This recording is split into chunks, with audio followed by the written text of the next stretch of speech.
प्रकृति ने हमें बहुत कुछ दिया है। हवा, पानी। सच बोला जाए तो प्रकृति से ही हमारा जीवन संभव है, लेकिन हम इंसानों ने इस प्रकृति को भी बहुत ज़्यादा नुकसान पहुंचाया है। प्रकृति ने बहुत ही अनोखी चीज़ें हमें प्रोवाइड कराई है, पर क्या हो यदि ये प्रकृति अपना एक विकराल रूप ले ले। कभी आपने ये सोचा है कि हमारे एशिया का सबसे बड़ा जानवरों का मेला कहाँ लगता है? और आपने कभी ये सोचा है कि जो टैक्स होता है, जिसके बारे में आप सभी जानते होंगे, तो इस सेल टैक्स की शुरुआत कहाँ से हुई थी? और आपने ये सोचा है कि पहली लड़ाकू सबमरीन बनाने वाले व्यक्ति कौन थे? जैसा कि आप सभी जानते हैं, प्लेन्स बड़ी बड़ी दुर्घटनाओं का शिकार हो जाते हैं, पर आपने कभी ये सोचा है कि इन दुर्घटनाओं का पता किस तरह से लगाया जाता है? ऐसा कौन सा इक्विपमेंट फिट होता है प्लेन में जिसके द्वारा ये सब पता किया जाता है? Indian civil services. देश का हर नौजवान इसमें शामिल होना चाहता है, पर आप यह जानते हैं कि आखिर सिविल सर्विसेज की शुरुआत कहाँ से हुई थी? और हमारे आसमान में विभिन्न प्रकार के तारामंडल है, पर आपने कभी ये सोचा कि सबसे बड़ा तारामंडल कौन सा है? ऐसे कई सवाल जिनके बारे में आपने जरूर कभी ना कभी सोचा होगा और जिनके बारे में जानने की आपकी दिल से इच्छा होगी। और आपकी यही सारी इच्छाओं को पूरा करने के लिए हम आपके लिए लाए आज का ये वीडियो, जिसमें आपको सारी जानकारियाँ मिलेगी। चलिए शुरू करते हैं।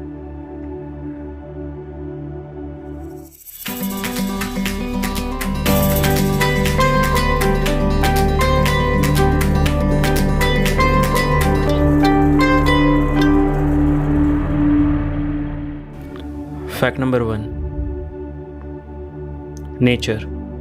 नेचर से हमें बहुत कुछ प्राप्त हुआ है और इस नेचर की एक अनोखी संरचना है पेड़।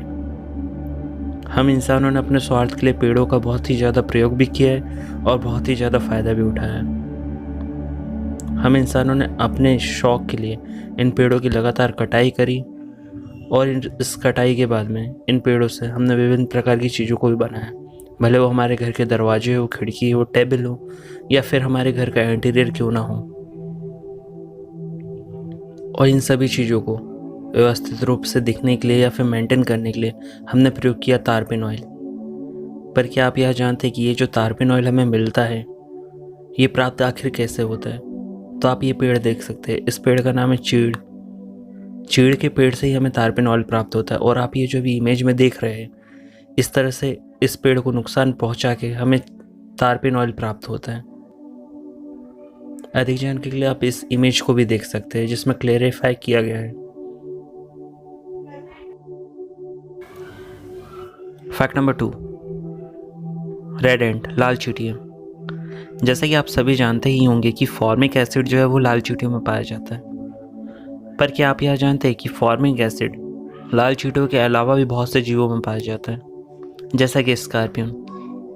जी हाँ, बिच्छुओं में भी फॉर्मिक एसिड पाया जाता है। यदि फॉर्मिक एसिड की मात्रा ज़्यादा बढ़ जाए तो वह जहरीला भी होता है। इसके अलावा अगला नाम है हॉर्नेट का। हॉर्नेट में भी फॉर्मिक एसिड पाया जाता है। और शायद आप ये भी नहीं जानते होंगे कि फॉर्मिक एसिड मधुमक्खियों में भी पाया जाता है।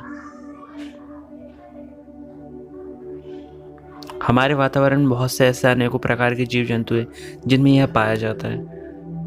और अधिक जानकारी के लिए आप इस इमेज को भी देख सकते हैं, जिसमें आपको सारी जानकारियां क्लियर हो जाएगी।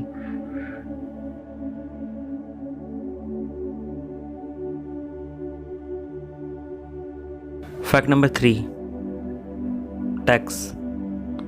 क्या आप ये जानते हैं कि टैक्स की शुरुआत किस दौर से हुई थी? क्योंकि अभी के समय में CGST, SGST इस तरह के विभिन्न प्रकार के करों को पे करना होता है। और ये सेल टैक्स किस दौर से लागू हुआ था? क्या आपने ये कभी सोचा है? शायद आप ये नहीं जानते होंगे, तो आपकी जानकारी के लिए आपको बता दें, चंद्रगुप्त मौर्य, जिन्होंने सबसे पहले अपने शासनकाल में बिक्री कर लागू किया था। जी हाँ, इनका शासनकाल का समय था सन 297 से लेके 321 ईस्वी। फैक्ट नंबर 4, जब भी किस तरह के दंगे भड़कते या आतंकवादी हमले होते या फिर किस तरह का स्ट्राइक होता है, तो इसका खामियाजा आम जनता को बहुत ज़्यादा भुगतना पड़ता है। आम जनता के साथ साथ निजी व सरकारी संपत्तियों में भी बहुत ज़्यादा क्षति पहुंचती है। तब पुलिस कर्मियों को मजबूरनवश बहुत से हार्ड डिसीजन लेने होते हैं, जिसमें से एक होता है आंसू गैस, जिसे टेयर गैस भी बोलते हैं। क्या आप जानते हैं कि आंसू गैस का रासायनिक नाम क्या है? इसका रासायनिक नाम है क्लोरोएसीटोफिनॉन।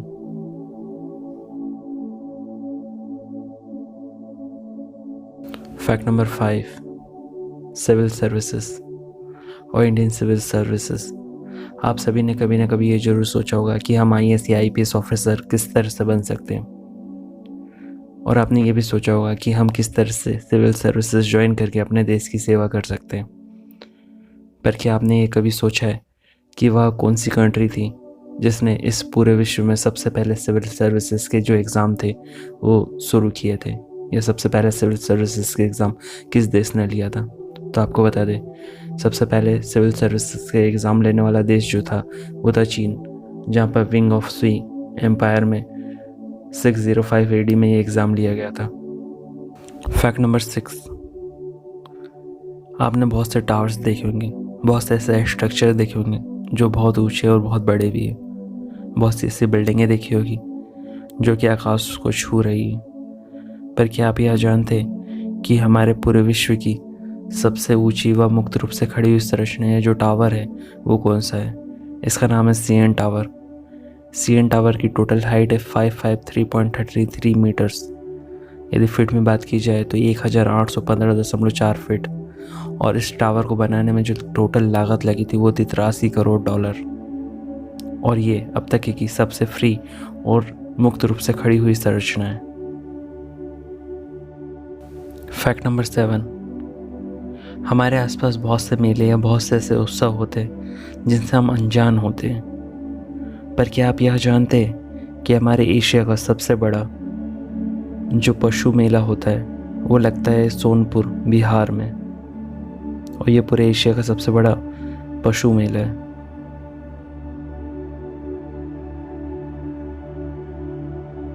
फैक्ट नंबर 8, सबमरीन का आविष्कार शुरुआती तौर पर सिर्फ निगरानी और जासूसी के कार्यों के लिए ही किया जाता था। इसका उद्देश्य सिर्फ इतना था कि यह पता लगा सके कि कोई विदेशी देश आक्रमण तो नहीं कर रहा है। पर क्या आप यह जानते हैं कि इस वर्ल्ड की फर्स्ट फाइटर सबमरीन बनाने वाले व्यक्ति कौन थे? तो आपको आपकी जानकारी के लिए बता दें, इस वर्ल्ड की फर्स्ट फाइटर सबमरीन बनाने वाले व्यक्ति थे डेविड बुशनेल, जिन्होंने इस फाइटर सबमरीन का आविष्कार किया था।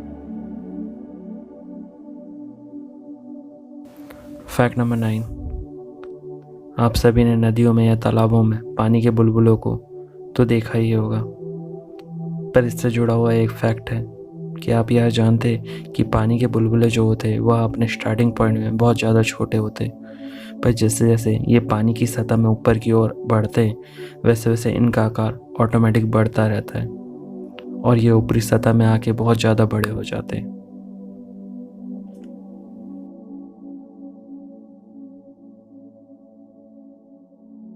फैक्ट नंबर 10,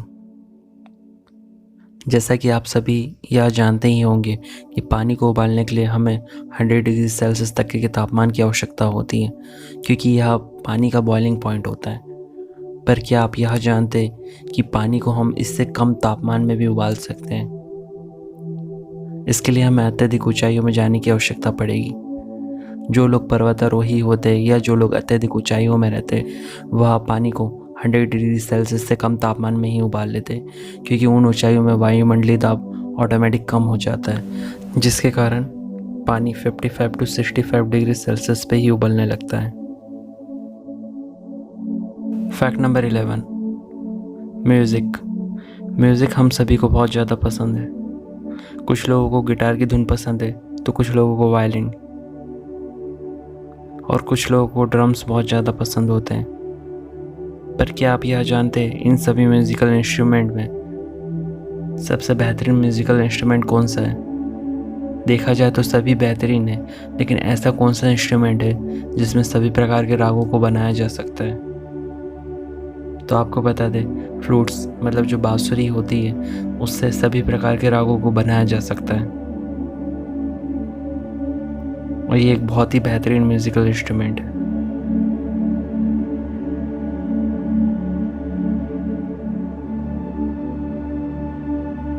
फैक्ट नंबर 12,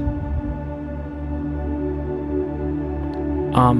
हमारे देश में आमों की विभिन्न प्रकार की प्रजातियां पाई जाती हैं, पर क्या आप यह जानते हैं कि इस वर्ल्ड की सबसे बोनी आम की प्रजाति कौन सी है? इसका नाम है आम्रपाली।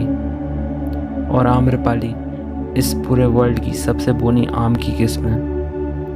ये दशहरी और नीलम की हाइब्रिड है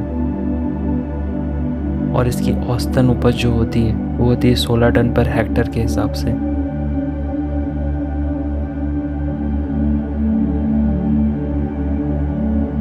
फैक्ट नंबर 13, आप सभी ने कभी न कभी आसमान में उड़ते हुए इन हवाई जहाज़ों को तो देखा ही होगा और सोचा होगा कि ये उड़ते कैसे हैं।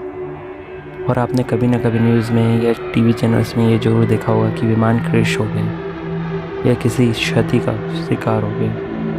पर आपके मन में कभी न कभी ये ख्याल ज़रूर आया होगा कि ये जो विमान दुर्घटनाग्रस्त होते हैं उनका पता किस तरह से लगाया जाता है, किस तरह से वह डाटा खोजा जाता है जिसमें विमान के दुर्घटनाग्रस्त होने का कारण पता चलता है। तो आप अब इस इमेज में देख सकते हैं, इसका नाम है ब्लैक बॉक्स। इसे फ्लाइट रिकॉर्डिंग बॉक्स भी बोला जाता है और इस बॉक्स का उद्देश्य विमान में होने वाली दुर्घटनाओं का पता लगाने के लिए ही किया जाता है। इसमें सभी प्रकार का डाटा रिकॉर्ड हो जाता है और इसका रंग होता है ब्राइट ऑरेंज। फैक्ट नंबर 14, जैसा कि आप सभी यह जानते ही होंगे कि हमारे ब्रह्मांड में विभिन्न प्रकार के ग्रह, उपग्रह, तारामंडल स्थित है। और आपने कभी न कभी यह जरूर देखा होगा कि ये जो तारामंडल होते हैं ये अपने आप में एक अद्भुत स्ट्रक्चर लिए हुए होते हैं, क्योंकि जब भी हम आसमान में देखते हैं तो बहुत से तारे हमें समूह के रूप में दिखाई देते हैं, तो बहुत से विभिन्न प्रकार के तारे दूर दूर स्थित होते हैं और रात के समय में ये बहुत ही ज़्यादा अद्भुत दिखाई पड़ते हैं। पर क्या आप यह जानते हैं कि हमारे ब्रह्मांड का सबसे बड़ा तारामंडल कौन सा है? उसका नाम है सेंट्रोस सेंचुरी,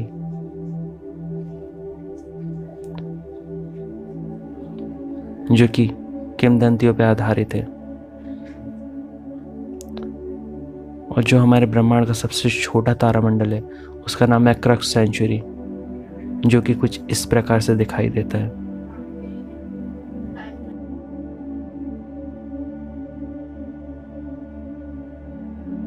फैक्ट नंबर 15, ओलंपिक के बारे में तो आप सभी ने सुना ही होगा, क्योंकि इसमें विभिन्न प्रकार के देशों से लोग विभिन्न प्रकार की प्रतियोगिताओं में और गेम्स में पार्टिसिपेट करते हैं। पर क्या आप इस गेम के बारे में कुछ जानते हैं? ये जो फुटबॉल के नेट की तरह प्रयोग किया जा रहा है इस गेम में, इस गेम का नाम है वाटर पोलो और इस गेम की शुरुआत हुई थी सन 1900 के दशक में और इस गेम को उसी समय ओलंपिक में भी शामिल किया गया था। फैक्ट नंबर 16 से पहले यदि आपने हमारे इस चैनल को सब्सक्राइब नहीं किया है तो सब्सक्राइब कर लीजिए और उस बेल आइकन को दबाना ना भूलें। और आप हमें कमेंट करके ज़रूर बताइए कि आपको हमारा आज का यह वीडियो कैसा लगा, क्योंकि अब हम आपके लिए लगातार इस तरह के वीडियो लाते रहेंगे।